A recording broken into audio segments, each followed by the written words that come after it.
Hey yo, this is Nick Moffat with the first episode of Spring Cleaning. Basically, I'm going to do short reviews for my spring cleaning project. Spring cleaning project is just the movies on my shelf that I haven't seen. Going to be going through and watching as many as I can. The first one I watched today was Moonraker, James Bond film, starring Roger Moore. I bought this at Antique Mall. I remember it wasn't even that long ago, but I went there.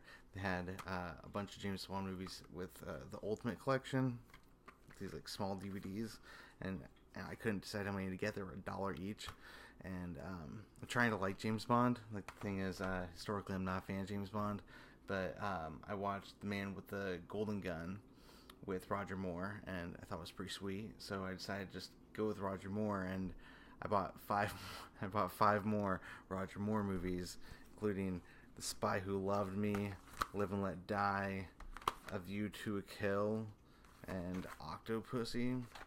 I don't know if I'm going to get to these during spring break, but yeah, I started off with Moonraker for some reason. So Moonraker, you always hear about how bad Moonraker is, and I spent most of the movie thinking that there were actually some really awesome parts in it. But then all the awesome parts were always undercut with really, really bad parts in the same scene. For example, like the opening scene had like just the right level of goofiness for James Bond, where he's flying in on he basically gets pulled out of an airplane and he's like zipping down and he's fighting with someone midair, and I was actually like really into it. Like it was like filmed in a really interesting way, and it was just the right level of silly.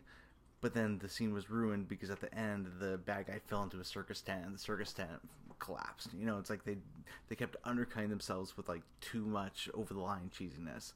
And then other parts were just edited really poorly and shot in a really strange, erratic way. It was like there'd be a really cool chase scene and then a funny moment in the chase scene and then a really just terrible, messy, disgusting part right at the end of the chase scene.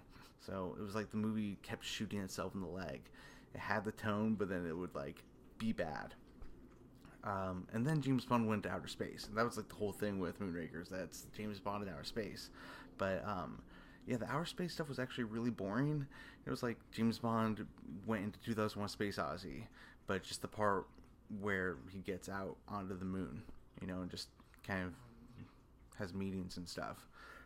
And then until the fight breaks out, and this crazy out of nowhere fight breaks out, people are flying through space and lasers are just flying everywhere. It's like literally like a cartoon, like going pew pew pew pew pew pew pew, and it doesn't make any sense. It's the weirdest, craziest scene I've like ever seen, but in like a really bad way. You know, I was just like, why is this happening right now? So yeah, Moonraker was like as bad as people say, but you know, it wasn't, you know, it was actually really fun to watch for a lot of it, but it was definitely like a really bad movie. But I think I like Roger Moore's James Bond. Like I'll probably watch some more of his, and I've got 4 more, so I look forward to that. I just don't know if I'll watch it this week, but maybe. Like I hear The View to Kill is really cool, so I'll try to get to that one at least. Anyway, I'm going to be doing more of these quick reviews for the spring break movies. You know, it's just for fun. So, thanks for watching.